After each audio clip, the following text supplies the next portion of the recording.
Hello, Home Slices. It's Kiara with Home Slice Adulting, coming to you all for another installment of my Driving Home series. For those of you who do not know, on a Friday after work, it's right before the weekend. We all know how excited everyone is on a Friday to be able to, for those of us who work working hours from Monday through Friday. It's this excitement, that you feel going home for the weekend, knowing that you don't have to go to work for the next day.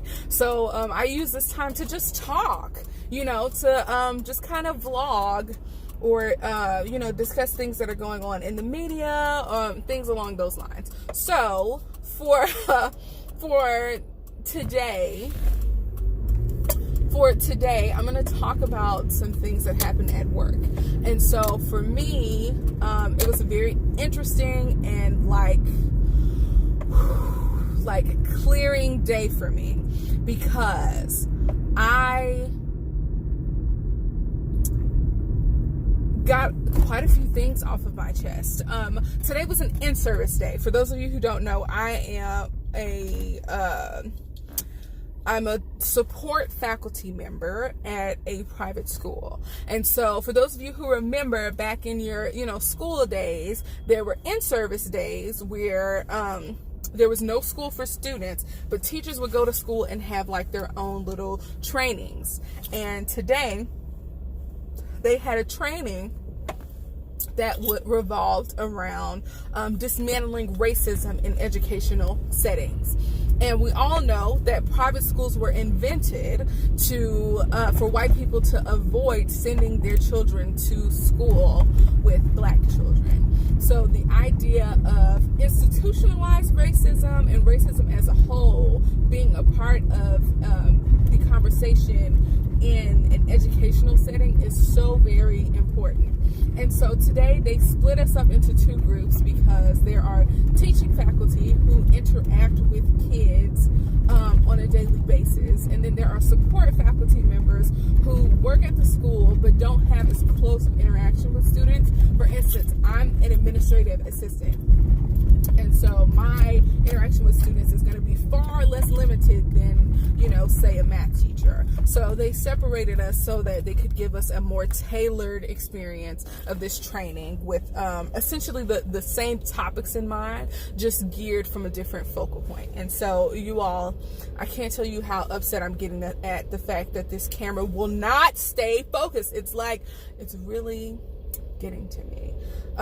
So I hope you're not looking at this video and that you're just listening like I do to a lot of YouTube videos. I just put them on in the background and listen and don't really look at the screen, because I'm just getting mad looking at the camera not focusing. It's just annoying the bejesus out of me. But anyways, so the school had the Center for Racial Justice in Education come in and provide this training to us. And our group, the support faculty group, had two facilitators. One was a black man, one was a white woman, to come in and talk about racism and, to define what it is, and basically to call a thing and to figure out ways to dismantle it, to lessen its effect, to lessen its impact in the educational setting. And so I learned a lot of things, and while I could be here all day, because the training was all day, it was like 6 or 7 hours of us just, going hard on learning about racism. So I could tell you all the things that I learned, and I would be here for hours, but I want to just focus on the one thing that really stood out to me. And so apparently there are these four, I don't even know what they called them, but there are the 4 I's of racism. And by I's, I mean words that start with the letter I. And they are all like circles within another circle. And so the most outer circle is ideology, which basically means just the idea of white supremacy. Inside that circle is institutional racism, where there are systems and institutions in place and policies in place that are enforcing white supremacy by creating these rules and these laws that actively oppress people of color. And then within that circle, there is the interpersonal racism, which is the racism that we focus on a lot.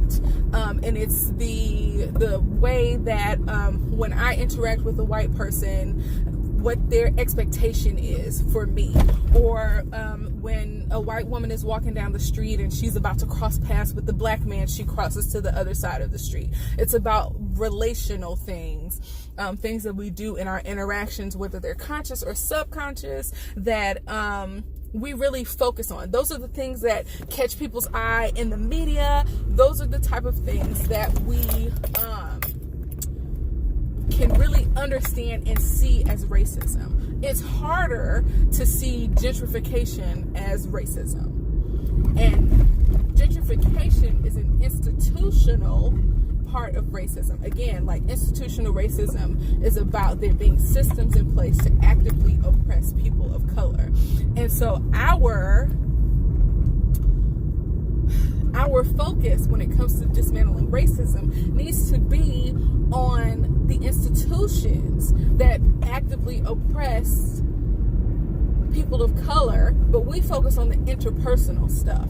And we say things like, well, can't we all just get along? When me and you getting along as a white person and a black person doesn't mean anything for the wage gap.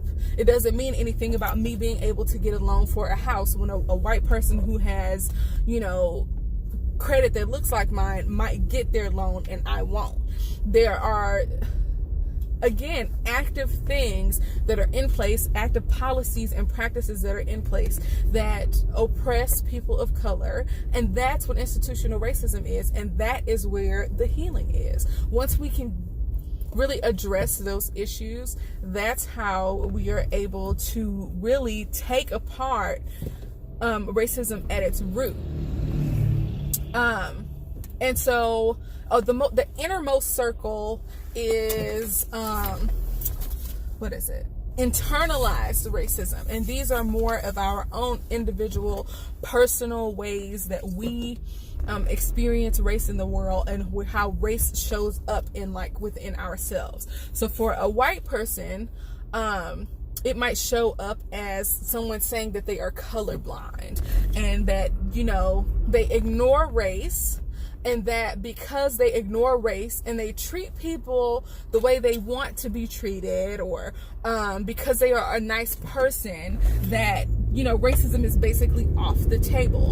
And again, just because you don't treat me any different than you would treat a white person does not mean that you have not benefited from your whiteness. And another part of, internalized racism for a white person might be, oh, I've worked for everything that I have gotten. And it's like you might have worked, you might have gotten a degree, but your whiteness is an invisible pedigree. It's like this invisible tool chest that you have that has all these tools in it that I don't have access to because I am a black person. Like, you have to acknowledge your internalized racism in order to graduate towards dismantling it in your own life on an interpersonal level and on an institutionalized level. And so for a person of color, institutionalized racism is internalizing the oppression, as opposed to a white person might be internalizing their privilege. And for me, something that I realized is that as a person who grew up in the South, I feel as if I have inherited this quietness about race and racism that my ancestors had to have in order to survive. Like, I have read stories or heard stories about white people asking black people who, were slaves or who lived during the Jim Crow era about policies that are coming up. For instance, if y'all watched The Help, y'all know that there was a part of The Help where, they were creating these basic outhouses in bathrooms so that these people of color, these black women mostly, would have bathrooms to go to that were not inside the house of these white people. And at one point, a white person asked one of the maids, how do you feel about this policy? And of course, she can't say, this policy is degrading, this policy is racist, this policy is dehumanizing. You are creating a bathroom outside for me, like taking me out like a dog, basically. And I have to pee in your backyard because I am not worthy enough, I am not human enough to use the bathroom in your house. And because as a black woman in the 50s or 60s, whenever the help took place, she can't say how she truly feels about this policy that is so clearly racist, or about this practice they're trying to put into place, about it truly being racist. And so what I mean by that is that black people, particularly in the South, have for years had to have this silence about racism, about calling out things the way they are, because we're going to be accused of using the race card, or, we are afraid of the consequences. For instance, if I bring up something about race, I can be labeled as the angry black woman. People will be afraid to speak openly around me because I'm going to turn everything into race, or I'm this militant black woman with, the natural hair and the afro, And so, for me, the internalized racism part was the biggest aha moment for me, because, legitimately, as a person of color, I'm not going to say I have it 100% together when it comes to being aware, racially aware and, all that kind of stuff. I'm not 100% there.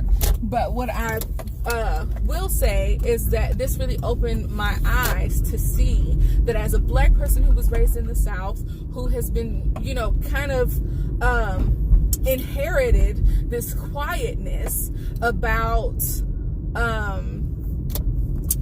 race, not being able to say how you feel, not being able to call out racism. Like, I have a very hard time of addressing my interpersonal interactions with people, with white people, and saying what you said offended me. Like, with one particular person at my job, she came up to me because we were like a part of this club together. And at our first club's meeting, I was discussing whatever the club was talking about. And, it's an optional club. And we, talk about certain topics. And after that meeting, she came up to me and she was like, "Oh, you are so intelligent." And I'm like, what are you expecting me to be an idiot? And then a part of me is like, I don't have it in me, whether it's from fatigue, from being so tired of racism, or whether it's from me just, again, being from the South and not questioning this white woman, or not questioning her, but calling her out and saying, "Do you think I would be stupid because I'm black?" When that's really what I wanted to say. Like, I didn't have it in me at that time when it would have the most impact to say what you are saying or what you said offended me. So for me, one of the things that the facilitator brought up is that, black people are, in a way, complicit in white supremacy, because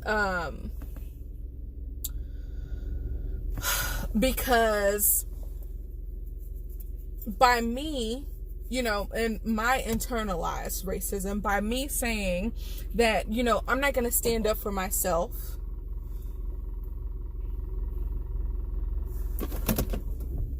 by me saying that I am not going to stand up for myself to call out racism, I am being complicit in basically saying that, okay, I'm just going to quietly deal with this racism because this is the way things have always been. And because I can now see it for what it is, I don't want to do that anymore. I want to figure out a way to be able to say to a white person, hey, what you said to me was not okay. I took offense to it. I think it's racist, and boom, boom, boom, here is why. And to basically say, you know, this is not to be judgmental. I'm saying this out of love because I want us to have a good relationship, and I can't have a good relationship with somebody if I think they're racist. like I can't have an honest relationship with somebody if I can't tell them that what they said offended me or what they said was offensive. And by not stating those things, again, I am complicit in white supremacy. Or another thing that they brought up, something that is personally not a problem for me, but Black people do this thing. And the way the facilitator said it was, he was talking about Chris Rock, and Chris Rock had a really popular stand-up routine. Some of you may actually remember it from The Office, because Michael got in trouble for repeating it because it was full of the N-word. And he's basically like, I love Black people, but I hate N-words because N-words do this, this, this, this, and that, right? And so the facilitator was saying that a part of people of colors or Black people's internalized racism is that we think that because we are not like these other Black people, these N-words, that we are better because we do not live in the projects anymore and we have moved up.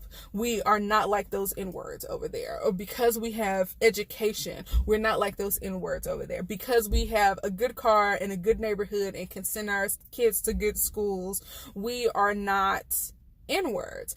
And creating that separation to say that this person is the other, this person is different from me and I am better than them because I have this, is a way for us to have this internalized racism. And for Black people or people of color, it's twofold. You can be complicit in your in the ideology of white supremacy by not only just internalizing your own crap as a person of color, but by aspiring to be like white people. Because the idea of white supremacy is that white is right. And if I live my life in a way that I'm trying to live up to white standards, then I am being complicit in white supremacy, especially if my aspirations, to be the person I want to be are in line with white supremacy, and I say that other Black people are below me because they have not reached these areas of accomplishment that white people say that I'm supposed to reach in my life. So that was like the big takeaway for me. I usually don't like to talk about race on my channel, but again, that's part of me being afraid to express my opinions on race, for fear of backlash, for fear of being the angry Black person. And I don't want to do that anymore. I think that this training was very enlightening. Shout out to the Center for Racial Justice and Education. I wanted to be sure I got the name right. If your workplace is struggling with things, particularly if you are in an educational setting, if they're struggling with racial issues, hit them up. The training was great. I felt like it was a very open space for me to speak freely. I got a lot of things off of my chest. I shared my perspective, and I think that's one of the most important things that people of color can do. Is to basically say, you and I work at the same place, we interact with the same people, but our experiences are very different. And sharing with white people your experience is valuable, whether they listen to it or not. Because a lot of people, white people, don't believe the experiences of Black people and other people of color. But just being able to freely, without retribution, be vulnerable to the point where you can say something that you did or something that you said hurt me and was offensive to me, without fear of people feeling like you're too sensitive or anything like that. So I think I'm going to make it a point in my life to be more open and honest about that, being more open and honest about me wanting to actually correct people when they do or say something racially insensitive. So this has been a very long discussion. I'm technically supposed to be home by now, but I have to stop at the grocery store. So peace out, home slices. Thank you so much for watching, and definitely put your thoughts in the comments if you have any. Bye.